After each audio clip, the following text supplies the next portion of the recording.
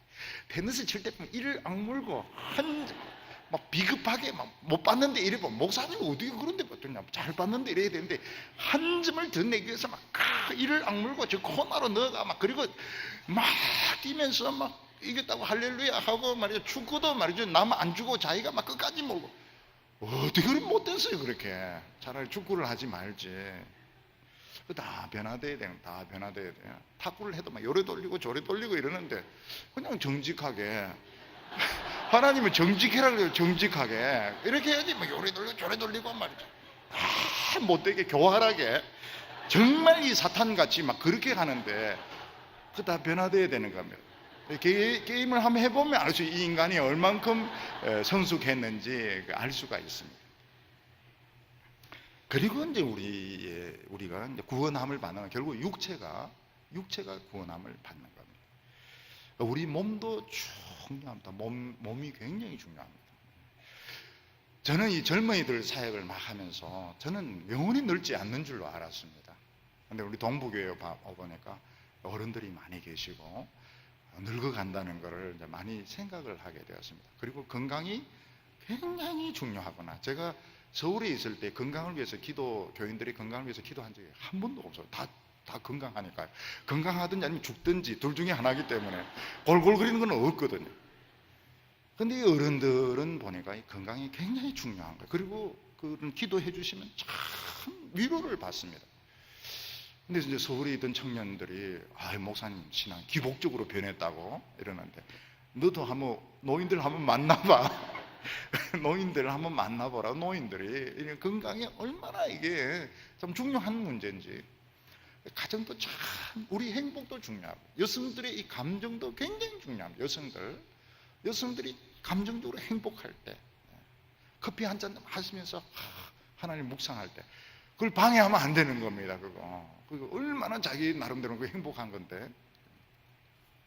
31절에 기록된 바 자랑하는 자는 주 안에서 자랑하라 함과 같으니라. 주 안에서 자랑하라는 것은 주님이 내 안에서 한 것, 그것만 자랑하라. 주님이 한 것까지, 내가 한 것 자랑하지 말고 주님이 한 것 자랑하라. 그것도 교묘하게 주님이 하셨죠 이러면서 지자랑하는 사람이 있습니다. 그건 좀 더 많이 변화돼야 돼요. 더 가정하죠. 주님이 다 하셨는데요, 제가 똑똑합니다. 더 못된 인간입니다. 그리고 칭찬은 하나님이 하시는 겁니다. 하나님이 하시는 것이고 자기가 하는 게 아닙니다. 주 안에서 자랑하라 하는 것은 결국 하나님이 자랑하시는 것이지, 사람이 칭찬하고 자기 스스로 칭찬하는 것은 칭찬이 아니라는 것입니다. 사람은 포장만 멋있게 하면 속지만 하나님은 우리 속을 바꾸십니다. 우리가 섣불리 세상에서 성공하고 인정받으려고 하기 때문에 사실은 무시를 당하고 업신여기고 맛이른 소금이 되어서 지금 밟히고 있는 겁니다. 왜냐하면 인간의 지혜를 따라가서 그런 것입니다. 우리 머리는 최고로 좋은 것이 하나님 앞에 제일 머리 나쁜 돌대가리입니다. 제일 머리 나쁜 짓입니다. 최고로 머리 굴린 것이 결국은 하나님 앞에, 그러니까 머리 굴릴 필요가 없는 겁니다. 쓸데없는 자랑 다 버리고 하나님 앞에서 다시 처음 믿을 때 가난하고 멸시받고 비천한 그때의 마음이 되어서 큰 부흥의 축복을 차지하는 성도들 다 되시기를 바랍니다. 기도드리겠습니다. 거룩하신 하나님 아버지, 우리가 아무것도 가진 것이 없고 자랑할 것이 없을 때 하나님 앞에 불러주시고 은혜 받게 하여 주시고 말할 수 없는 부흥과 복을 내려주심을 감사합니다. 오늘 저희들이 말씀을 통해서 하나님이 무엇을 원하고 계시며 하나님의 지혜가 무엇인지 우리가 깨달았사옵나이다. 주여, 우리가 모든 인간적인 생각 다 버리게 하여 주시고 십자가 붙들고 기도할 때에 하나님 역사하여 주시기를 원합니다. 오늘 저녁에 기도 시간 놓치지 말게 하여 주시옵소서. 온 힘을 다하여 기도할 때에 하나님 응답해 주실 줄 믿습니다. 역사하여 주시옵소서. 예수님의 이름으로 기도하옵나이다.